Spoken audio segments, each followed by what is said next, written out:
Hey everyone, welcome back to the channel. This is the second video on game development using C++.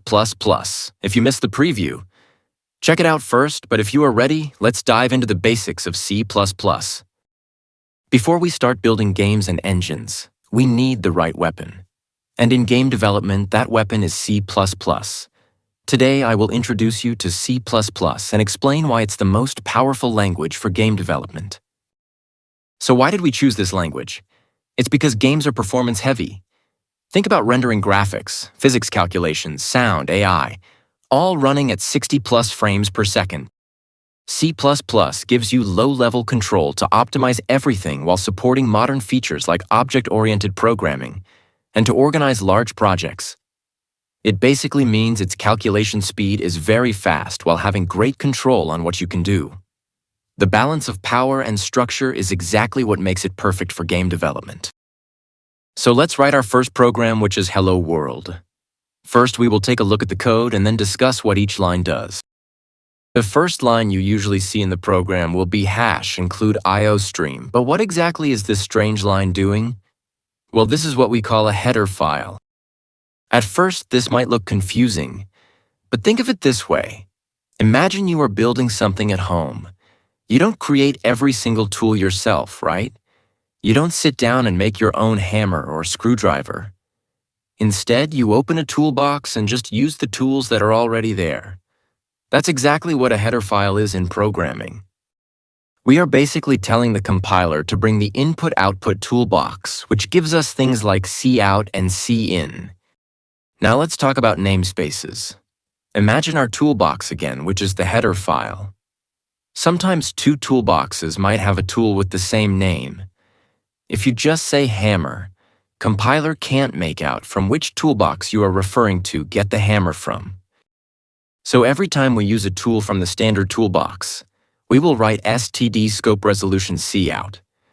It's like saying to the compiler, I want cout from the standard toolbox, not some other toolbox. This practice keeps our code clean, clear, and avoids any confusion if another toolbox has a tool with the same name. All right, now we know about headers and namespaces, let's talk about the main function. Think of main function as the front door of your program. When you run a C++ program, the execution of the program begins from the main function. Everything you want your program to do, like printing messages, taking input and doing calculations, happens inside this function. So no matter how big or complicated your program gets, main function is always the starting point. Now let's talk about cout. If header files are our toolbox and namespaces tell us which toolbox to use, then cout is one of the tools inside the standard toolbox. Specifically, cout is the tool that prints messages to the screen. Whatever you want the user to see, you give it to cout, and it shows up.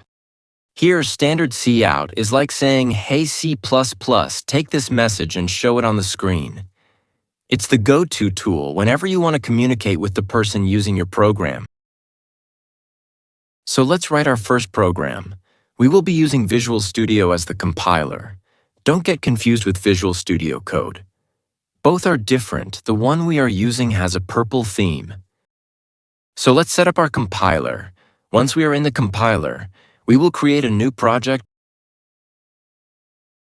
and select Empty Project.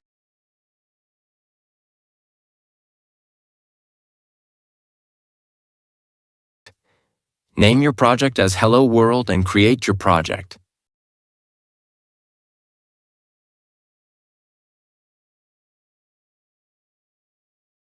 It will open the editor window.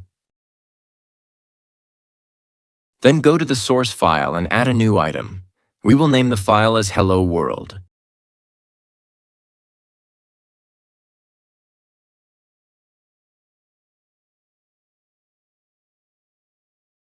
Now it's time to write our code. We are done with the setup. So we are going to start by declaring out header file, which is IOStream.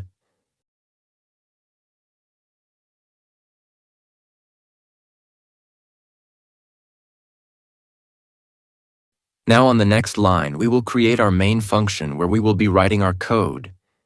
Inside the main function, we use the standard namespace to call the cout command, which is in the iostream file. Whatever we write inside the hyphen in cout will be the output text we receive.